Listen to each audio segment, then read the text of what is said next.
Hello guys. सो आज मैं आपको बताने जा रही हूँ कि जो रेज़न हम बनाते हैं, जो इपॉक्सी रेज़न होता है, उसमें हमको क्या क्या बेसिक बनाने के लिए क्या क्या सामान चाहिए होता है। तो सबसे पहले जो हमको चाहिए होता है वो होता है रेज़न। अभी रेज़न ए और बी फॉर्म में होता है, एक सोल्यूशन होता है, ठीक है। ये लिक्विड फॉर्म में होता है, बट इसको जब हम इसको इक्वली मिक्स करना होता है, नॉट इक्वली, जैसे इसका क्या है 2:1, this is part A which is resin, this is part B जो हार्डनर है। तो अभी हमको इसमें लिखा हुआ होता है सब में, जैसे इसमें लिखा हुआ है मुझे रेशियो, मिक्सिंग रेशियो इज़ 2:1, ठीक है। तो इसका मतलब ये होता है कि पैक में आता है जब भी हम ऑर्डर करते हैं। तो अगर इसका 2:1 रेशियो है तो ये मान लो अगर हम 1000 ग्राम यूज़ करते हैं तो ये हमको 500 ग्राम यूज़ करना होता है, ठीक है, 1500 ऐसा। बट ये 1500 पूरा खुद ही है। तो इसके लिए हमको क्या करना होता है, हम जब जो रीज़न बना रहे होते हैं तो हमको इसका अंदाज़न एकदम एग्जैक्ट मैच करना होता है 2:1 में। तो हमको इसके लिए वेइंग स्केल चाहिए होता है, कि मशीन जो नहीं होता है जिसमें हम दोनों को वेइंग कर सकते हैं, कि इसका 2% में डालें और इसका 1 में, ताकि हमको इक्वली वो मिक्स कर पाए। And after a certain point of time वो मिक्स होता है। पहले वो बहुत अलग फॉर्म में रहता है, मतलब मिक्स होने में उसको टाइम लगता है, वो हार्ड होता है। एंड देन जब उसको मिक्स करते रहते हो, कंटिन्यूसली स्टर करना रहता है कम से कम 5 मिनट्स। तो जब वो मिक्स करने लगते हो ना, तो वो एकदम क्लिस्टर क्लियर वो सोल्यूशन हो जाता है। एंड उसका क्योरिंग टाइम जनरली जितने भी रीज़न अलग अलग ब्रांड्स के भी होते हैं उसके 20 to 30 मिनट्स होते हैं। मतलब 30 मिनट्स के अंदर तक जो आप मिक्स किए हो उसको आपको सोल्यूशन में डाल लेना होता है मोल्ड में, अदरवाइज़ वो हार्ड हो जाता है, जिसकी वजह से आपका जो रेज़न है वो जब हार्ड हो जाता है तो वो हर तरीके से अच्छे से फैल नहीं पाता है, जिसकी वजह से आपका जो भी लुक आप चाहते हो ना वो अच्छे से नहीं आएगा। तो आपको जब भी इसको 2:1 रेशियो में मिक्स करो, अभी उसमें जनरली सामान में सबसे पहले तो मैं बात करूँगी, एक तो सबसे पहले रेज़न चाहिए, दूसरा हमको चाहिए विच इज़ कप्स, ठीक है। तो मैं पहले पेपर कप्स यूज़ करती थी, ये स्मॉल है, थोड़ा सा बड़ा भी आता है, तो पेपर कप्स के अकॉर्डिंग आप मेजर करके मिक्स कर लो।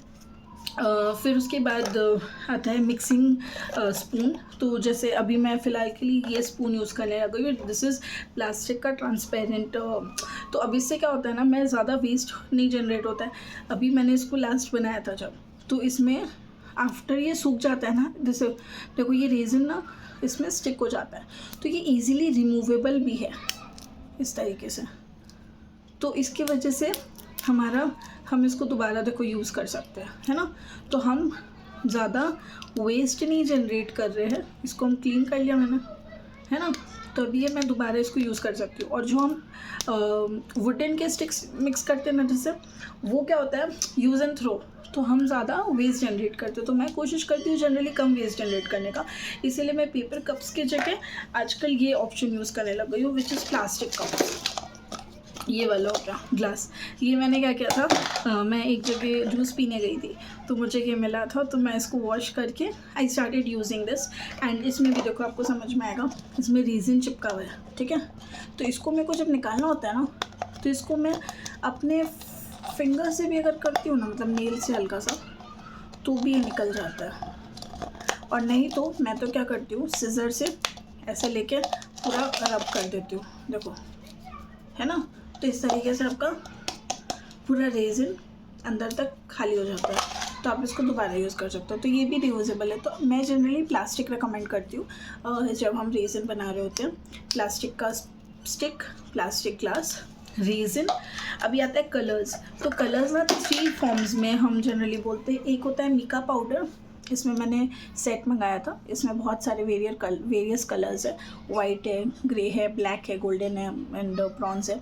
तो बेसिकली ये मिका पाउडर कैसा लुक देता है, एक शाइनी टेक्सचर का लुक देता है, ठीक है। ये जैसे आपको दिख रहा होगा तो आपको समझ में आएगा, ये शाइन करता है। जब हम इसको डाल लेते हैं ना तो वो शाइनी लुक देता है, नॉट अ स्पेसिफिक लुक, ठीक है। और यही चीज़ अगर मैं सपोज़ कहाँ गया, और एक ये होता है विच इज़ ग्लिटर, मतलब इसको हम क्या करते हैं, इसको रेज़न में मिक्स करते हैं। ये बहुत छोटे छोटे फॉर्म्स में स्प्लिट हो जाता है। अभी जैसे ये मैं आपको एक दिखाती हूँ, ये देखो ऐसे है ना, इसको अगर मैं रेज़न में डाल के इसको कंटिन्यूसली स्टर करूँगी तो ये छोटे छोटे छोटे छोटे सुंदर से पार्टिकल्स हो जाते हैं। तो इसमें 3 कलर आता है। ये मैंने एमेज़न से मंगाया था, ये मुझे बहुत ज़्यादा अच्छा लगा था। इसकी वजह से ना लुक बहुत सुंदर आता है रेज़न में, कोई भी सामान में आप लुक देते हो तो। अभी जब हम रेज़न बना लेते हैं उसके बाद, और मोल्ड चाहिए सबसे मेन इम्पॉर्टेंट। सो मोल्ड गिरा, सपोज दिस इज़ 4 इंचेस का मोल्ड, इसको अगेट बोलते हैं, मतलब साइड्स में डिज़ाइन सब। तो अभी मान लो इसमें मैंने रेज़न पोर किया, ठीक है। अभी रेज़न पोर करने के बाद सिर्फ उतना काम नहीं होता है, उसको आपको सील करना होता है। रेज़न मैंने जब से बनाना स्टार्ट किया तो मुझे जो जो प्रॉब्लम्स आई वो ये है कि उसमें या तो डस्ट बैठ जाता था, क्योंकि 24 आवर्स लगता है रेज़न को सेट होने में। तो उसमें जब डस्ट बैठ जाता है ना, तो उसको आप कैसे ठीक करोगे? फिर आपको दोबारा लेयर देना होगा, 24 आवर वेट करने के बाद you will see the result कि अरे शिट यार, वापस एक लेयर आपको देना पड़ेगा, तब का रेज़न भी वेस्ट होता है। ऊपर ऊपर ऊपर तो बहुत ज़्यादा मोटा भी लेयर ना हो जाए। तो उसके लिए आपको क्या करना होता है, जब आप बना लेते हो रेज़न का, उसमें डाल दियो मोल्ड में, सपोज इसमें मैंने पूरा डाल दिया, तो there is a alcohol which is like इसॉप अल्कोहल। ये बबल स्प्रे होता है, जैसे जितने भी बबल्स दिखते हैं आपको उसमें आप स्प्रे करो, बबल्स सारे चले जाएंगे। इसको आप कवर कर दो, जैसे कोई कार्टन बॉक्सेस नहीं आते, तो जैसे इसमें आपको जो भी, इसको कवर हो जाना चाहिए। एंड उसको जितनी देर तक हम, ये गीला रहता है, कम से कम 15 आवर्स तक कोशिश करो कि ये ढका रहे। मैं क्या करती हूँ, जब तक ये पूरा मोल्ड से निकालती नहीं हूँ तब तक इसको कवर रखती हूँ, वो जो हो रहा है प्रोसेस होने देती हूँ, क्योंकि अगर थोड़ा सा भी निकाल लिया और डस्ट बैठ गया तो वो पूरा बेकार हो जाता है जितना बनाया हुआ है। तो इसको यही करना होता है कि आप इसको स्प्रे करके, एंड इसको आप हीट गन से भी कर सकते हो बबल पॉप को, एंड क्योंकि बबल्स भी रह जाते हैं बहुत बार, बबल पॉप कर लो एंड देन उसको ढक दो। 24 आवर्स के बाद उसको मस्त खोलो, डिमोल्ड करो, बहुत सही हो जाता है। ओके, सो मैंने जैसे कुछ एग्जांपल्स के लिए, देखो ये की चेन्स बनाया, बहुत कुछ बना सकते हैं रेज़न से। तो मैंने ये की चेन्स बनाए थे। इसमें मैंने सबसे पहले क्या किया, मैंने जो मोती होता है वो मोती लगा दिया था। ये डॉग का की चेन है, तो उसमें मैंने मोती लगा दिया था मोल्ड के अंदर। एंड उसके बाद ट्रांसपेरेंट ये दिया, साइड में ग्लिटर डाल दिया था, देखो आपको दिखेगा पीछे साइड से, यहाँ ग्लिटर थोड़ा सा डाल दिया था। और फिर जो ये मैंने इसका बात किया ना, ये वाला, ये मैंने ये 2-3 था कलर, वो तीनों को मिक्स करके ऐसे वो डाल के इस तरीके से शेप में दे दिया। फर्स्ट लेयर देने के बाद सेकंड लेयर में हल्का सा मिका पाउडर डाल के, ताकि थोड़ा शाइनी लुक आए। सेम इसमें भी वैसे ही क्या था। तो इस तरीके से हमारा मतलब, ये तरीके से हम बहुत कुछ बना सकते हैं।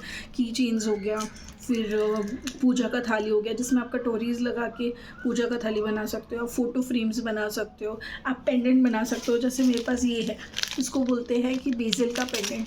तो अभी देखो, जैसे आपको मैं दिखाती हूँ, ये हो गया हार्ट शेप, ठीक है। तो ये बॉर्डर इस तरीके से आता है, तो अब कल को आप इसमें पेंडेंट बनाओगे ना, तो आप इसमें डायरेक्ट डाल के and you have to sell this. अभी मोल्ड में क्या एक होता है डिफरेंस, कि मोल्ड से आप निकाल सकते हो और फिर आपको ऊपर फिर वो एक मोल्ड से निकाल सकते हो, इससे निकाल नहीं सकते हो, ये इसमें सील हो जाएगा। तो अभी आप इसको नॉर्मल मोल्ड में अगर करोगे ना, जो मैंने एक बार गलती क्या की थी, जो मोल्ड था, सपोज ये मोल्ड है, इसमें मैं ऐसे रख के इसके ऊपर से रेज़न डाली थी। तो जब रेज़न डालने लगी ना मैं, तो साइड से फैलने लगा। तो ऑब्वियसली फैल जाएगा, शेप में नहीं रहेगा, तो दिक्कत होगा बहुत। फिर निकल रहा था वो। तो इसके लिए मेरे को पता चला एक अलग टेप आता है, which is this tape, UV tape बोलते हैं इसको।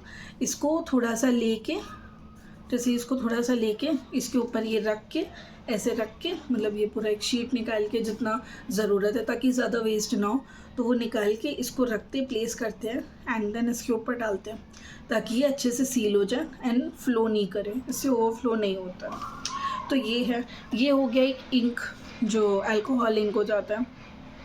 ये आपको जो मोल्ड्स हम बनाते हैं ना, मोल्ड्स में वो कोस्टर्स, उससे बहुत सुंदर लुक देता है ऐसे। मैं आपको एक अच्छा सा डेमो बना के दिखाऊंगी, तो आपको ज़्यादा अच्छे से समझ में आएगा।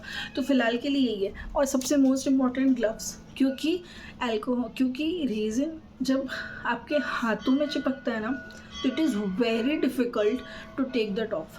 ये जनरली नहीं निकलता है। एक टिप दूंगी आपको, जब भी आपको ऐसा लगे कि आपके हाथ से रेजिन चिपक गया है और नहीं निकल रहा है, जो मेरे साथ एक बार हुआ था, मतलब लिटरली मुझे 1 घंटा लग गया था उसको निकालने में। माई हैंड्स वर, एक मैं टॉवल से ऐसे की ना, तो टॉवल का जितना भी वो कॉटन है वो सारे मेरे हाथ में आ गया था। So resin is very tough to get it off. तो जब कभी ऐसा होता है तो सबसे बेस्ट सोल्यूशन इज़ दिस, ये अल्कोहल जो हम बबल स्प्रे में यूज़ करते हैं, इसको अपने हाथ में जेंटली स्प्रे करो जहाँ भी आपका लगा हुआ है, उसको रब करो, 2 सेकंड छोड़ो एंड कंटिन्यूसली सोप से वॉश करते रहो, क्योंकि वो केमिकल होता है, आप खा नहीं जाओ कहीं गलती से, तो आपको बहुत ध्यान रखना पड़ता है। इसीलिए हम ग्लव्स पहन लेते हैं, सो दैट हाथ में ना चिपके, दैट्स ऑल। और इस तरीके का जैसे मैंने मोल्ड बनाया था पोस्टर, ये सबसे पहले मैंने ट्राई किया था। तो अभी मेरे को देखो एग्जांपल, ये मैंने बहुत पतला बनाया था। तो जब स्टार्टिंग में मैंने बनाया था ना, तो क्या गलती कर दिया था, मिक्सिंग थोड़ा रेशो एग्जैक्ट नहीं था, जिसकी वजह से ये ना बहुत ज़्यादा फोल्डेबल होने लग गया था। पतला है तो जल्दी ईजिली फोल्ड हो सकता है ना, थोड़ा मोटा होता है इसका मोल्ड से, तो फिर उसकी वजह से क्या होता है ना, ये ईजिली फोल्ड ही नहीं हो पाएगा। अब देखो, ये मैंने बनाया था जो एक्रेलिक कलर्स नहीं होते, एक्रेलिक कलर्स मिक्स करके, तो उसके वजह से ये मुझे मैंने सी लुक बनाने का ट्राई किया था। इधर से तो बहुत सुंदर लुक आया था, बट बैक से क्या हो गया, मैंने ना उसको शेप देने के लिए ऐसे टूथपिक से कंटिन्यूसली स्टर करते रही टू गिव दैट शेप। तो आगे तो सुंदर लग रहा है बहुत, बट पीछे क्या हो गया ना, वो ऐसे लुक आ गया। तो मुझे ये पसंद कम आया था, जिसकी वजह से आई वाज लाइक ये वेस्ट हो गया। बट वन मोर टिप, कभी भी कोई भी रेज़न आपका बच जाता है उसको फेंकना मत, चाहे वो स्टेडी हो, चाहे वो मतलब यूज़ में नहीं हो और आपको लग रहा है वो बेकार हो गया, डोंट थ्रो इट अवे। इसको आप बहुत अच्छी तरीके से यूज़ कर सकते हो, जो मैं आपको आने वाली वीडियोस में बताऊंगी कि आप किस तरीके से अपने बचे हुए रेज़िन के ड्रिप्स को, जैसे जब हम क्लॉक्स बनाते हैं, कुछ बड़े आइटम्स बनाते हैं, तो किस तरह से वो ड्रिप होता है, तो हम उसको किस तरह से फेंकें ना और उसको रीयूज़ में ला सकें, ताकि हम मैक्सिमम यूटिलाइजेशन कर सकें रादर देन वेस्ट, ताकि हम आर्ट से और आर्टिस्टिक चीज़ें बना सकें, उसको वेस्ट ना करें। That's all for today. Thank you so much for watching my video, and if you like my video, please like it. It will give ये मेरे को boost देगा to make more videos. चलो, tada, bye.